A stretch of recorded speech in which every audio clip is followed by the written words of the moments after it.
morning. Welcome to Unlock Your First Six Figures morning show. I am your host, Shay Cannon. I'm an award-winning fractional chief operating officer with an exclusive clientele of 6 and 7 figure CEOs. However, I have a mission. That mission includes you. Small business owners and entrepreneurs who are spinning their wheels and struggling to get to their first six figures in business. I want to show you how to make the money and create time freedom. That's how to make the money and create time freedom. My freedom looks like living and working my business from anywhere in the world. I will spare you the complete journey over the last 5 years. However, just know I'm living my best life and working my best business in Mexico. Okay. Now, Blog Talk has already released, so you know what the topic is for the week and you know what the subtopic is for the day. Okay. Let's say good morning to our in-studio guests. Good morning to Ray. Good morning, Heather. Good morning, Demetra. Good morning, Cheryl. Good morning, Dewana.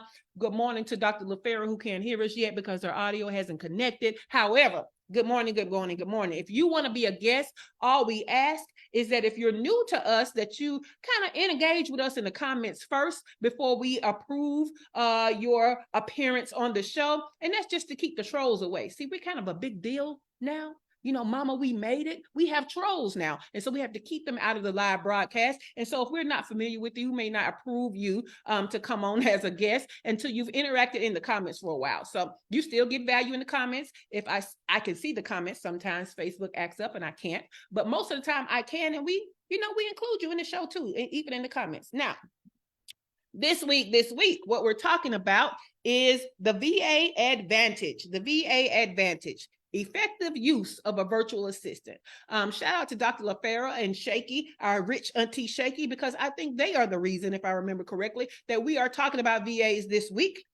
Because the conversation last week was around the use of VAs, having to fire VAs, but knowing we need another VA, but how do we make it better this go around? Okay. So first, let me tell you what a VA is. Okay. Because a lot of you have a misconception of what a VA is. VAs have varying levels of skill sets. Okay. Varying levels. They are not just entry level people that you can pay a low cost to. Not all of them.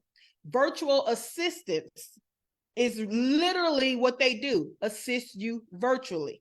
So you cannot pigeonhole that all of them are only $4 an hour or whatever, because they come in varying skill sets. And those skill sets should vary based on what you need, okay? So that's what a VA is and what a VA is not, all right? They're just really a remote worker in your business. I'm gonna tell you some more stuff in the subcategory of what we're going to talk about today, okay? Because there should be four phases of you working with a VA. 4 phases, okay? The first phase is the preparation phase. Before you invite anybody into your house, don't you clean up and organize? Unless you I don't know, I'm from the South, I'm from Alabama. We clean up before we accept guests, okay? Maybe y'all wasn't raised that way or raised right. Anyway, but yeah, we from the South are taught that we clean up before we invite guests over, right? That's the same thing you need to be doing before you hire a VA, okay? You need to prepare the business before you hire a VA. And so these are the things that you're going to do to prepare your business, okay? If you want to follow along and read along, the blog post for this week is at shaycannon.com/VA. Okay, VA. All right. Demetra said, yes, ma'am. Clean up. See, I'm not the only one. Clean up. Like, I don't know. I was raised that, even before you cook in the kitchen, you have to clean the kitchen before you before you cook. Now, I was also raised, let me go and admit this while I'm admitting stuff. I was also raised that you're not supposed to go to sleep with a dirty kitchen, but let me tell you how I will leave dishes in the sink though. But I'm going to clean up the next day before I cook. You see what I'm saying? All right. I don't cook no more either, so I don't clean up either. But we're just saying about what you're supposed to do. All right. So preparing your business for the VA. The first thing you're going to do is you're going to determine the need for you hiring the VA in the first place. Okay. What are all the things you need done? Okay. You're going to evaluate the business's current and future needs, and you're going to identify if there is a genuine requirement for a team member for that. Right now, I wrote this blog post specifically geared towards like solopreneurs, right? Solopreneurs that need to hire their first VA, or anybody needing to hire a VA whatsoever. Even if you have a VA, you need to hire another VA. This is the right way to do it, okay? Another thing I want you to notice is I have a training that I do called the Fundamentals of Small Business Operations, okay? I actually pull this stuff directly out of my paid training. So you might see the word employee every now and then. Just skip over it because I wasn't finna rewrite. What y'all thought? I was also taught, to use my time wisely. So if you see the word employee, just know that just means team member of any sort, okay? So first, what you're gonna do is you're gonna determine the need for the hiring. What are the things that you need done? Is that somebody else, or can those things be are kind of delegated to who you already have, or can you use your time more efficiently to get it done, or does it truly need another person? Okay, so who do we need, or do we need anybody? That's first thing. The second thing is going to be, after you determine the need for hiring, what is the role description?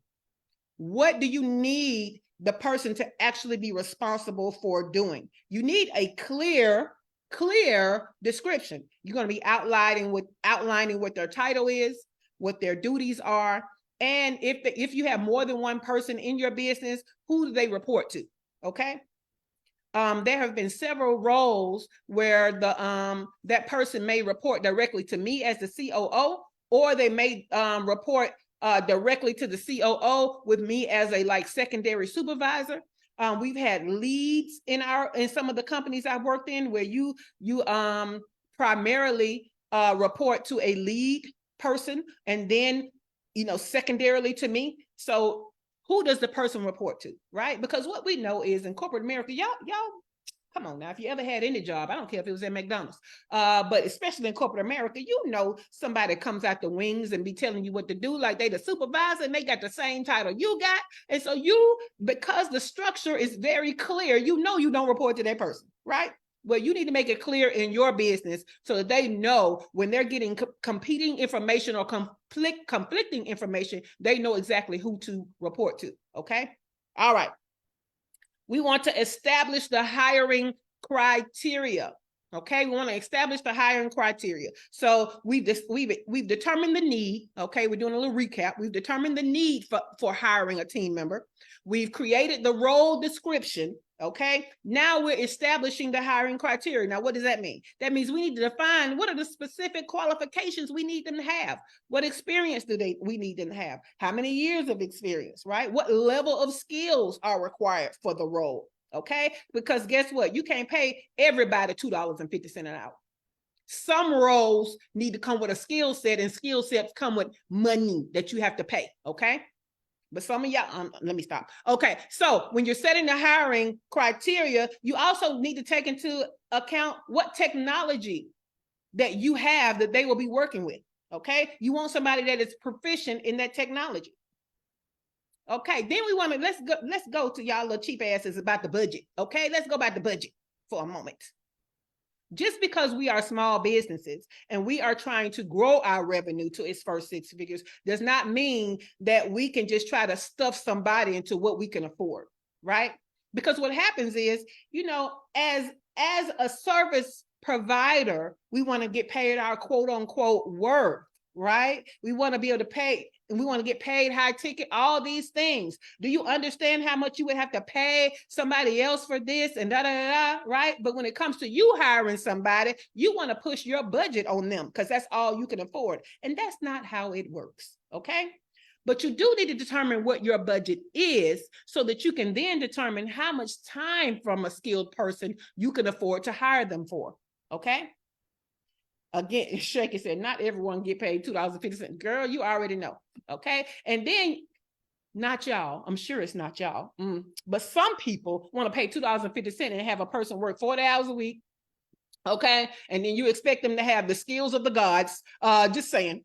So no, you have to know what your budget is and be realistic. Okay. So what is your budget for the person? And guess what? Some people may negotiate with you, right? They may negotiate with you. But let me tell you how hiring reminds me of this sign I saw one time. And I'm quite sure I'm going to use it in a meme one day. Y'all know I love to drop my memes during the week. But it reminds me of a meme that says your coffee is $5 if you complain, right? Your coffee is, $2. If you if you have extra things that you want. Your coffee is $1 if you just order with a smile, right? Yeah, so if you're difficult, if you expect too much, them folks gonna want that money, right?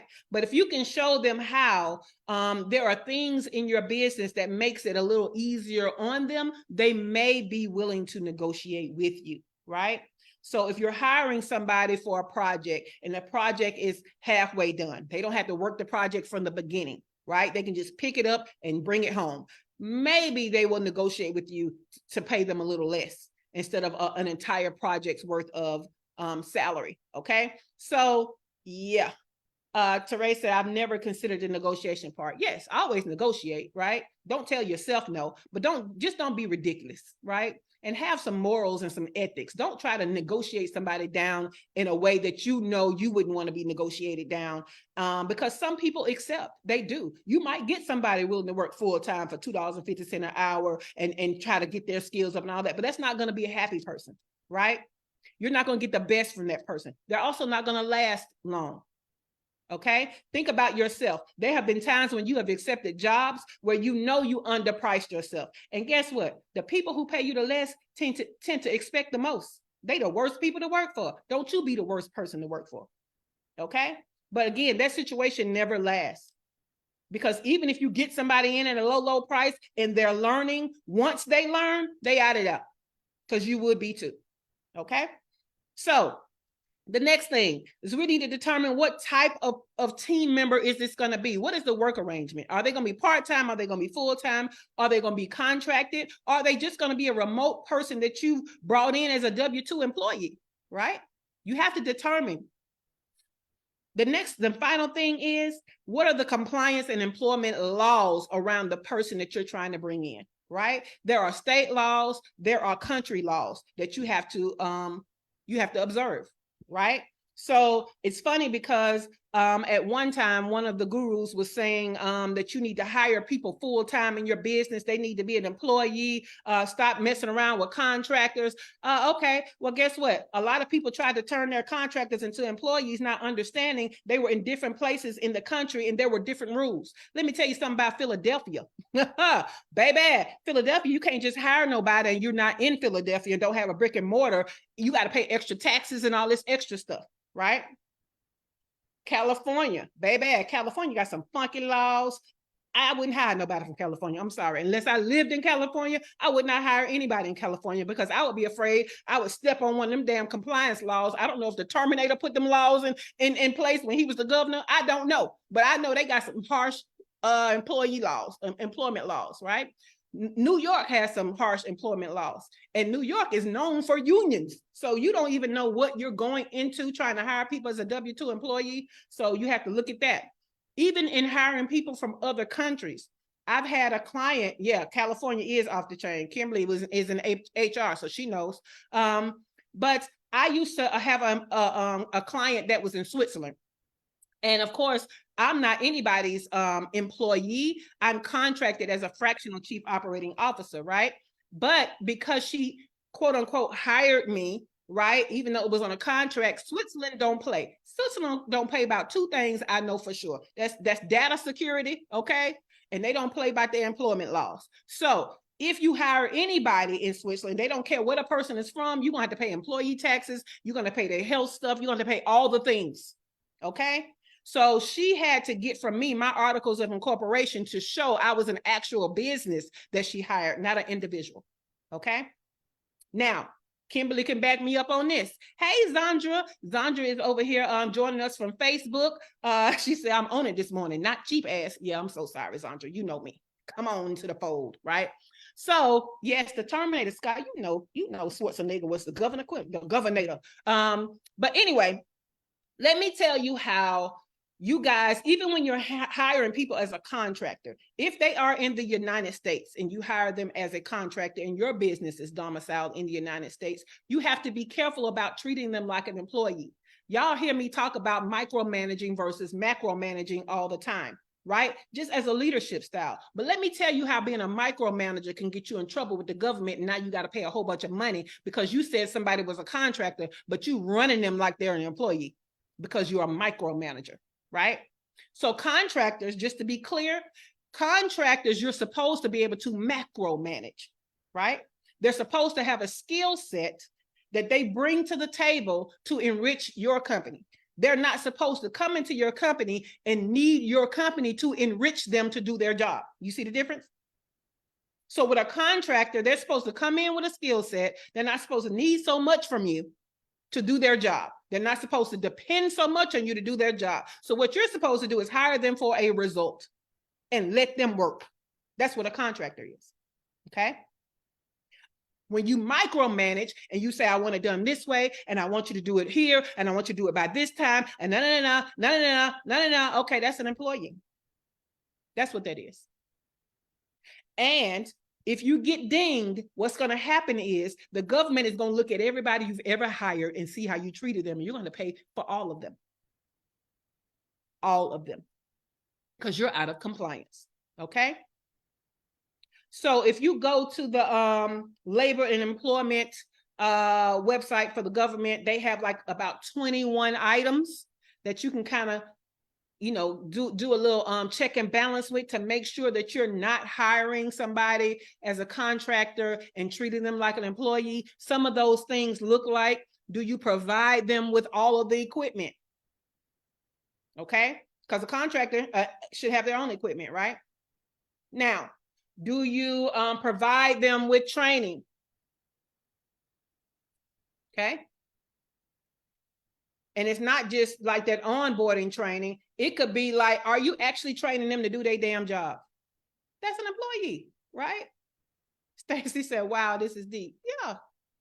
I wish Kimberly was where she could come off the mic. She would tell y'all. She's in HR.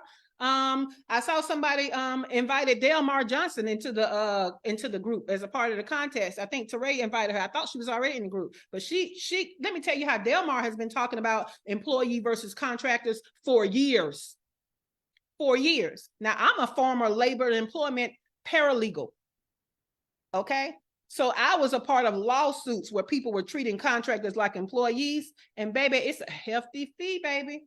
Because again, when you get caught by the government, they don't look at one thing. They don't look at the one employee. They look at all your people. So you got to pay for all them folks that you've been misusing. So I need you to know how to actually stay within compliance. All right. Okay. So let me recap right quick. We're talking about effective use of V.A.s, okay? And I put it in 4 phases for you. This is the preparation phase. Again, clean that dead ass house before you invite somebody over, okay? So clean and organize your business before you hire people to come and work in it. You need to have clarity. Bring them into clarity. Don't bring them into chaos, okay? You cannot get the most effective use or the most out of your time and most out of your money when you bring them into chaos. Okay, so the first thing we're going to do is determine the need for hiring. The second thing we're going to do is we're going to create a clear role description outlining their title, duties, and reporting structure. The next thing we're going to do is establish hiring criteria, okay? What specific qualifications, experience, skill sets, technology, all that stuff is necessary for them to do the job well. What is your budget, okay? Know what your budget is so that you know how to negotiate ethically, okay? What is the employee type? And are they going to be part-time? Are they going to be full-time? Are they going to be a W-2? Are they going to be a contract employee? Is it going to be a flexible schedule? Is it going to be a set schedule, okay? What is the compliance and employment laws where you are and where they are, okay? Because both could have an impact. So, again, shout out to Auntie Shaky and Teray. This week, we are talking about V.A.s and the effective use of them. I broke it down into 4 categories. The category that we're talking about today is preparation. So, ladies, the question is going to be, what do you need to do to prepare your company to hire a VA or a team member of any kind? Okay. And we're going to start with Teray. Teray, what you need? What you need to clean up in that house to be prepared to hire? Child, you said so much. Wait a minute. Let's back up because you said some stuff. Like you were talking about contractors should be macro managed instead of micromanaged. Yeah, I didn't know that the government looked at how you use them. I didn't know that. So that's major. For me, I have to get my business in a place where I decide what projects I need VAs to work on periodically. So if I have a workshop coming up in 3 months, you know what I mean? I have to list specific things and duties I need them to help me with for that workshop. And then after that, you know what I mean? It'll be the next workshop. So that would be my specific thing. So I was over here looking at my customer journey, trying to figure out where I could use a VA. And in my mind, I was always thinking that I don't need a VA. My business is new, blah, blah, blah. No, the VA will help me build the business. So I need to invest in that. But something else you said, you were talking about Philadelphia laws. Well, that's Pennsylvania. And I'm from Pittsburgh. So I know a lot of people in Pittsburgh. So if I wanted to hire somebody, now I have to know that Pennsylvania's laws are wacky and I have to be very specific. So, I mean, you said a mouthful. So another question I had was Sylvia. Sylvia, is she a VA for you? Is she contracted in? How does she work with you? Because she was also working with Melody. If she's not still working with Melody, does she work as a VA? So Sylvia is not a VA, but Sylvia doesn't work for me. She just works for some of the clients that I have. Got it. So okay. She's not on my particular team. She right, works with some of the clients that I have, and she usually works in the capacity of sales and marketing. Got it. So, but you were able to hire her for that event.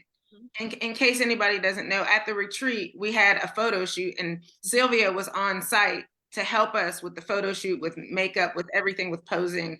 I already knew Sylvia because I was in Melody's group, and I assumed that she was a VA for Melody, but apparently she's not. So she worked remotely, but she wasn't a VA in the sense that she did administrative. She had a particular area of expertise. Yeah. Now for me, what she did is she owns she is part owner of the photography company that I hired for y'all and the retreat. And so the photography company, they offer makeup artistry, photography, videography, and creative direction. So she filled the role of creative direction. Her husband is the photographer. Her friend is the very skilled makeup artist that works through their company. So I don't pay the makeup artist. She pays the makeup artist as a service through her company. So that's a great thing that you brought up, because one of the things that I do to protect my my clients when we hire contractors, right, is I require that they have a W-9. Okay. And I require that the W-9 reflect a business name, because we don't hire individuals, we hire businesses. Right. So I don't care if I hired you and you didn't have a business before I talk to you. If I give you an offer, I let you know the contingency of you accepting this offer is that you have a W-9 with a business name on it. So, and what you know is you can go get a W-9. You can go get an EIN in 5 minutes on the website and put your business name on there. It's not as deep as going ahead and going through an LLC structure, because you can be a sole proprietorship. But I require that they use an EIN on the W-9, not their social security number and not their name. Make sense? Yeah. Cool beans. Heather, I know it was so much new information. So much new information. But when you get ready to hire, what are you going to implement? Well, I have a question, first of all, some clarification.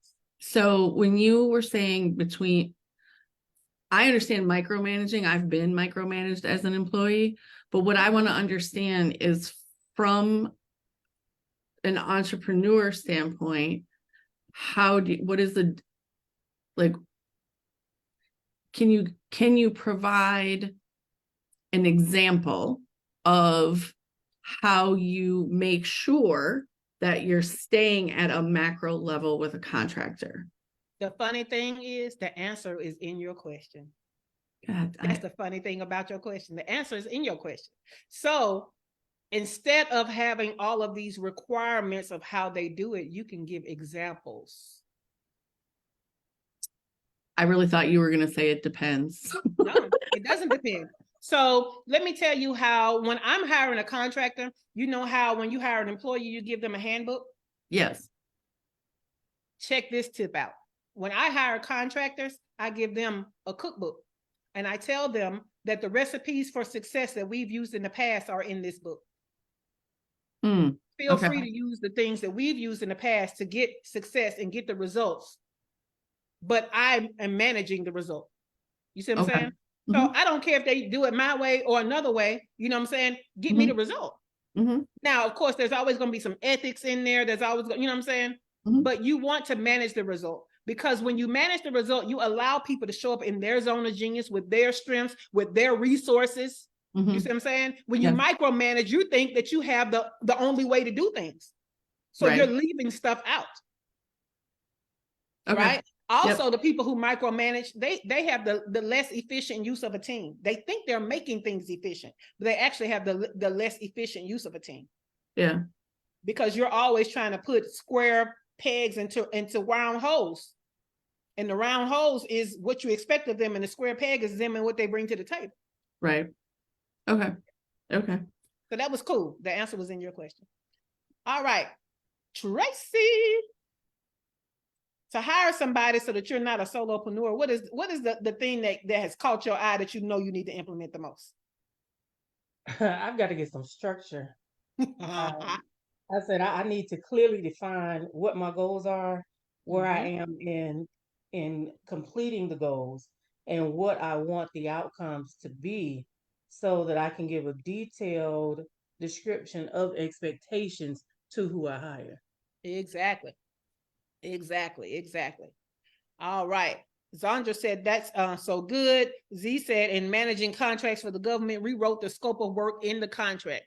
Yeah, but sometimes the scope of work is the result that you expect, the timeline that you have, and all of that, the deliverables that you give. It's not the how to do it. And so when people hire people, they might have a scope of work, but they still try to micromanage them to get to the scope of work. So keep that in mind, Z. Dr. Tachi said, I said the Swiss don't play about data security or labor laws. Dr. Tachi said they don't play about cheese or chocolate either, right? They also don't play about time. You know, their timepieces are known to be the most accurate. Come on now, Switzerland, come through. Okay, Demetra, I know you learned a lot. I know you feel fire hose, but what stands out to you as the thing that you're going to have to implement the most to get help in your business? The thing I need to implement the most and have is graphic design. Graphic design, that constantly, because I'm sorry, post so many posts and do so many blogs, I constantly need images, infographics, things like that. So I have hired independent contractor for that. My daughter, but she's a professional graphic designer, so why not? Yes, most definitely. But when you look at hiring someone else, right, to help you in your business, from what you learned today, do you know you need to implement? I have to think about that some more, Shay. No problem. All right, Cheryl, good morning. Thank you for joining us, Cheryl. When you think about the information presented today, what do you need to implement the most to get help in your business? Right now, I'm in the preparation phase. I'm changing the tax structure. I'm doing job descriptions for anything that, or any work that I need done. I even have a job description for me, and my, my scope, and participation in the business. And I'm also looking at very, very closely the personality and business style match, because they can have all the skill sets and be great, but if we're not simpatico, it's a match made in Hades. So it's just like you were talking about sole proprietorship. I've been doing sole proprietorship forever. However, the more assets that my business has, I need more protection. And so I went, even though it's still a sole proprietorship until we get everything switched over, I did go and get the EIN, got the business account for that Ferguson Literary Group, actually redoing a lot of things there. So pretty much what you're talking about is what I'm doing at this point. Not looking to do employees at all. One of the main reasons is, especially you talked about California. Out in California, they have, I'm trying to think how Vaughn gave it to me, but you can hire like a VA and they cannot work, and you fire them or you end the contract for non-compliance, and they can take you to court and you have to pay them the totality of the contract. And I'm like, wait a minute, you're telling me they don't work, they don't do what they're supposed to. You have the right to let them go, but California says you got to pay them the full amount of the contract. And he ran into a lady who was running this as a scam. She would hire out with people. I was like, my goodness. So, when I worked a lot with the military, I definitely had to know a lot about even the language to use when you're working with people, because there are certain sentences or labels you can use that'll cost you $275,000 in court, hands down, no discussion. So there's a lot, and I would recommend anybody to just start reading about HR. And my mom used to be the head of civilian personnel, which was their HR at the base here. And I'm telling you, the rules and regs are absolutely incredible. And you are so right. It's not only state and federal, but it's also local. So anyway, I released the mic. No, that was good, Cheryl, because you just reminded me of some stuff. One of the things is one of the things that can cost you money, like Cheryl said, is mislabeling. One of my clients, I come into the business, and one of the first things I had to do back then was hire somebody for her, right? I don't do hiring as a fractional chief operating officer anymore, because the government is cracking down on certain things, and I feel like every business needs an HR consultant. If you don't have an HR person, you need an HR consultant that understands the rules of all of these. I'm not about to learn all of that. That's going to take me away from the core thing that I do. And so I simply stopped doing the legal part. I might interview somebody, right? But I'm not going to do any of the hiring paperwork or anything like that anymore. But one of the things I noticed was the contract that she was using. It said an independent contract agreement was the title of the contract, right? And that's supposed to list out how they're an independent contractor, right? What are the terms of their independent contract? But baby, when I tell you, I don't know what attorney she hired to give her this agreement. She claimed she hired one. I don't know if she did, because throughout the whole contract, it referred to the person as an employee. Well, what the hell we got this contract for then? You know what I'm saying? Like, this is protecting you from nothing. You are calling them an employee throughout the whole contract that's supposed to protect you from them being called an employee. What are you doing? What's happening here, right? So yeah, you got to be careful of that kind of stuff. And just like Cheryl said, with the countries, you gotta know what the heck is going on. Here in Mexico, let me tell you about the labor board here in Mexico. You hire a Mexican as a contractor or as an employee, similar to what Cheryl said, you owe them money for predictive work. Right? They get a certain amount for Christmas every time. Even if you fire them, they're supposed to get that Christmas stuff, all of this stuff. You have to know what you're doing, right? And this is why, like Cheryl said, you need protection from stuff like that. This is why I have an attorney, right? I have a Mexican attorney. She ain't no joke either, right? She got a firm. There's a labor and employment associate in there. She's my immigration attorney, right? All the things. Like Cheryl said, as you start to build, you want to protect what you build. So thank you, Cheryl. That was great. I appreciate you. Dewana, when you want to not be a one-woman team anymore, what do you know from today's information that you're going to have to implement as a priority?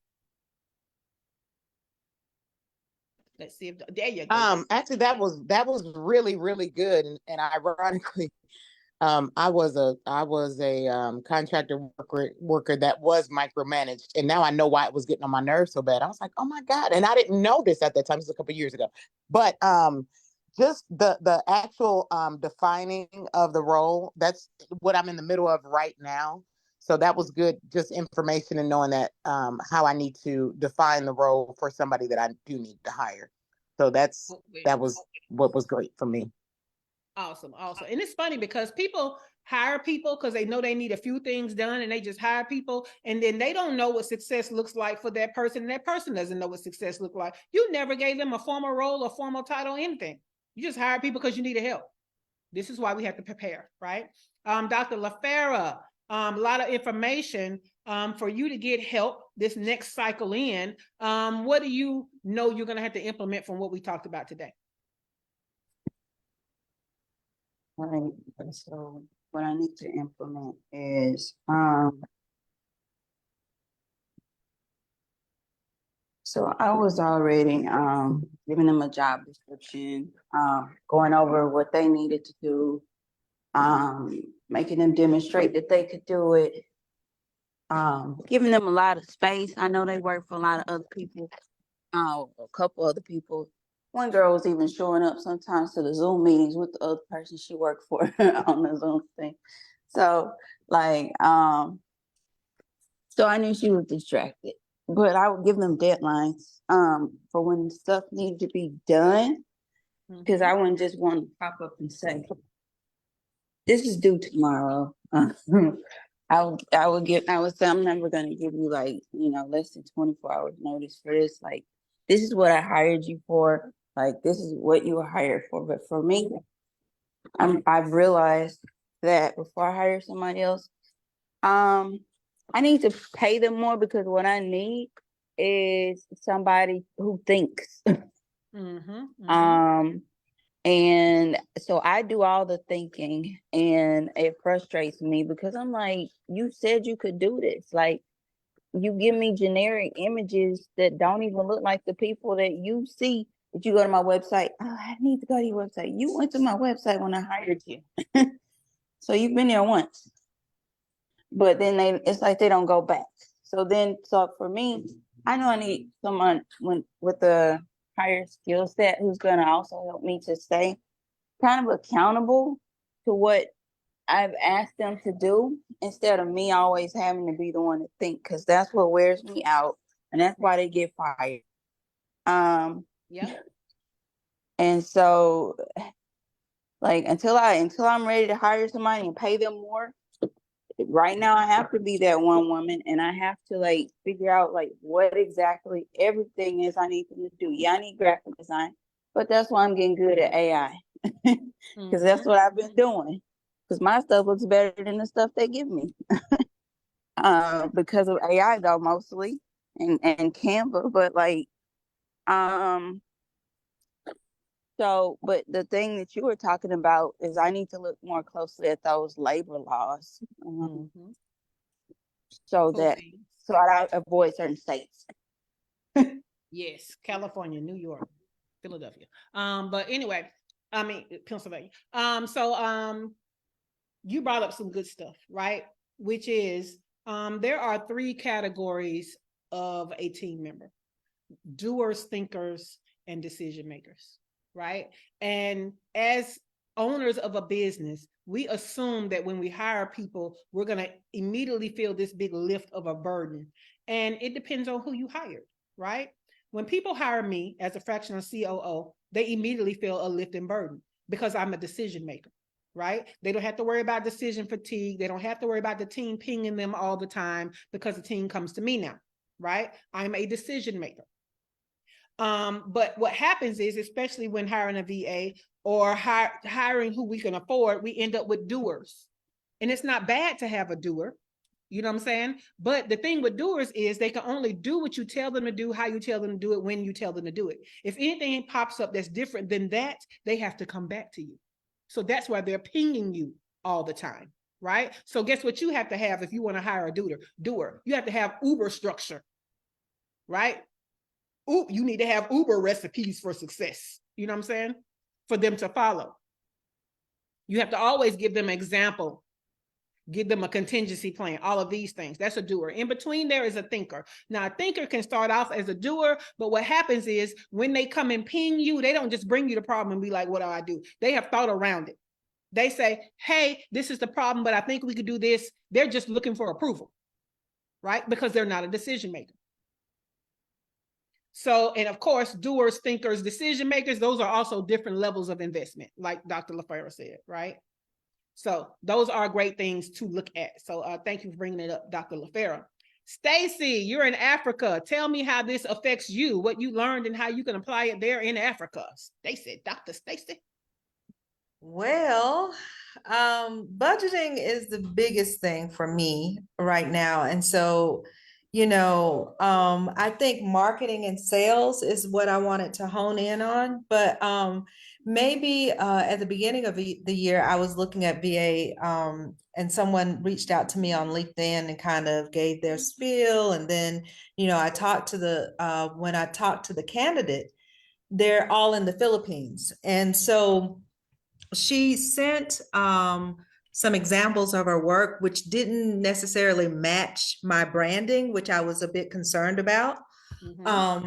Because I had run into that before, like a few years ago, trying to hire someone, and no matter what, like Dr. LaFera was saying, the images that they give you don't match anything in your branding that's even on your website. So that's a challenge for me. And the price, if I'm not mistaken, was like, not more than $500 a month for this person. And, nothing more than that. You pay the agency and, this person is working directly for you. And then when they were telling me about the hours, I was just thinking, wow, like, the hours were crazy. Like they were working crazy hours. And so I was just trying to figure out, you're talking about labor laws, like how would that affect, like if I wanted to hire a virtual assistant and that virtual assistant worked in, Atlanta or Birmingham versus hiring someone who's, somewhere else in the world. So that's a broad question, right? Yeah. I'll tell you one of the things that I have noticed about when you hire like people in the Philippines and they're like 12 hours ahead or behind, whatever ahead, is they're used to working your business hours, but you have to tell them that you need them to work your business hours. For example, you just basically want to tell them that they need to be available during your business hours for communication. Like when they actually get the work done, you shouldn't care, right? You should have a deadline, and when they working on it, they work on it, right? One of the things that I did for the Philippines, the team in Philippines, was I had a team meeting of 8 p.m. I would split the difference with them. I would do the team meeting at 8 p.m. my time, which was 8 a.m. their time. Instead of doing a team meeting at 8 a.m. my time, that's 8 p.m. their time. Because if anybody gonna be wore out, I'd rather be me than them, right? Rather than it being 2 o'clock my time, you know what I'm saying? I'm thinking that's good for my schedule. It's 2 p.m. Let me have my team meeting where it's 2 a.m. their time, right? So some of those considerations. Now, when you get to talking about, because you weren't really clear, you just said, what is the difference between hiring somebody from Alabama and Atlanta or the Philippines? But I don't know what differences you're looking to compare. Like I guess maybe I answered my own question, because I thought about, the other one, you're hiring, paying the company. So they're like under contract. Yes. So never mind. Yeah. I prefer to hire companies. Again, I don't like hiring individuals unless I'm hiring for a W-2. I prefer to hire. And again, with agencies, I can just say, give me another one. You know what I'm saying? This one ain't working out, give me another one. This one ain't working, give me another one. You know what I'm saying? Without going through the hiring process and the interview process all over again, heavy. So I prefer VA agencies over just a single VA, unless I happen to know that VA or was referred that VA, or some work was just so excellent. And I asked that person, who did that for you? And they say, oh, this person. Let me, let me go over here and get this person. So yeah, those are definitely things to consider. Thank you, Stacey. Glow, sorry. When you're ready to stop being a one-woman show, how can the information you got today, what is the most pressing thing you need to implement? Structure. That's what I need to do. Structure. Yes. And I feel like once I get the structure, then everything else should fall into place for me. And I am really, really ready to start really being a one woman show in the background. And I've mentioned this like a couple of times. I'm supposed to be meeting someone after the holidays in regards, like, you know, if they supposed to help me with my social media in regards, like, I just want them to just go in there and just post them. So hopefully once I get that structure in place, everything else will fall into place. Cool beans. Cool beans. Love it.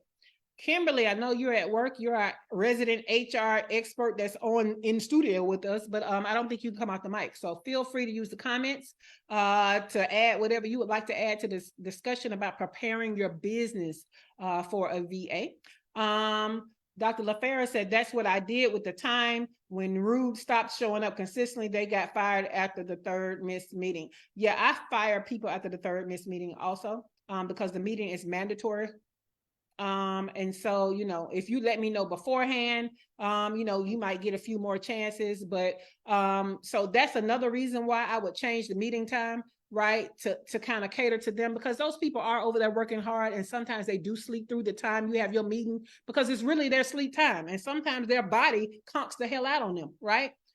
Because their body is not meant to be working overnight like that. And then they still have to deal with family and stuff during regular business hours and all of that. So, you know, I try to cater to it. But like Dr. LaFera said, if I'm catering to you and you still missing, you got to get up out of here. I'm so sorry. Right. So there's that. Dr. Tachi, what have you heard today that when you're ready to stop being a one-woman show that you can implement? Now, let me say something, Dr. Tachi, because we had a creators meeting last week for your independent network, and you have all of these resources and people helping you now. Let me tell you how I felt. Like, yes, help me, support me. Damn it, I need help. Thank you. So yes, Lord, please add your 2 cents. Yeah, no, absolutely. And that was the thing, because I realized that I can only stretch so far. And since I've taken on the task of taking on people that have not really done this before, I have to help you, because I'll talk about you, but I have to help you if I'm going to talk about you. Yes, so, you definitely do both. You talk about us first and then you help us. Yes, exactly. I'm a New Yorker. That's what we do. We will talk about you for filth, but then we will help you. So that was the reasoning behind that. And it was just good that people offered to help and wanted to be part of it. So I said, okay, well, we'll put you to work. So FYI, look out for an email today with that stuff. So all right. Job descriptions or descriptions of work rather than just job is definitely what I need to come up with. And I've started actually using, my sister and I call her Mrs. PT. She is an Indian woman that, and so she's Mrs. GPT. So that's what we've started calling her. Yeah. So I used Mrs. PT to help with internship descriptions, because that's one of our major tenets, the next generation of media content station owners, etc. So one thing that I wanted to say, so it's descriptions, definitely, job descriptions. So one thing that I wanted to bring up is this all makes perfect sense, because even in using interns, I think sometimes people are under the misconception that they're going to be there, they're going to do everything for free. But what people need to understand is that they are supposed to get experiential learning out of the experience. B, that they're not supposed to do things that you would hire people to do. So you have to be careful with that, because that's the whole, if you remember the whole Charlie Rose thing, how that intern took Charlie Rose to court because they had them doing all sorts of things. So you want them to learn, but you also have to understand the limitations. And then B or C, if they're going to be doing more, then maybe you need to look at making it a paid internship if that's possible. So that's my time. Love it. Love it. Love it. Love it. All right. What do you mean by C? Oh yeah. Definitely giving way more than 2 cents worth of value. Auntie Shaky, you're a part of why this week is what it is. What did you hear today that you know needs to be a priority for you with hiring people to put on your team? So So what I heard for myself is you had talked about, micro and macro managing. Mhm. I don't think I do either. I don't think I manage, period. You don't. But look, And glad you recognize that. right, exactly. I actually have two people a part of my team. I have and they are this was said earlier, they are mislabeled. So I have one that I consider a general a operations manager who is supposed to pretty much manage my I'm air quoting assistant, and that assistant is in the Philippines. The two of them together, I look to them to run my insurance business as far as like follow up and making sure it pushes things through. But my operations manager is not a thinker. Um, and I need her to be a thinker. She's no more than I thought that, she was hiring the doer and she was going to be the thinker. And so now to Dr. LaFera's point, I don't pay them a whole lot of money. I pay for both of them, I pay $500 a month, but I do pay bonuses. And they have not yet hit to the point where they deserve a bonus. So I don't pay them out one. Yeah. And so, but I need to be more from this conversation. I do need to sit down and describe exactly what I need the quote unquote operations person to do.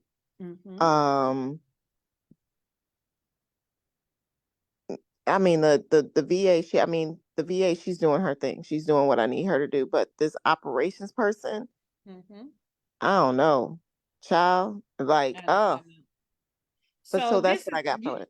You brought up two good things. I love when y'all ask questions and talk because y'all bring more things from my mind. Okay. The first thing is y'all need to stop giving people these titles that they don't fit. Okay. We love to call people a manager or director or stuff because it makes us seem bigger and it makes us feel good. However, they don't fit that. And two things are happening. You have an expectation of them that they cannot fill. And number two, they could come right back around to you and have an expectation of higher pay based on the title you gave them that they don't even have a skill set for. Okay. Right. So stop calling everybody manager and all that, even project manager. Just because they're managing a project or managing something in some way does not add manager to their title. Okay. Most of these people are coordinators at best and probably just assistants. So she's probably an operation assistant. You probably wanted her to be an operations coordinator, right? But if she can't come in your business and do like I do, she can't be an operations manager, right? Yeah. So yes, since you're already in a coaching program with me, I need your list so I can go through your list.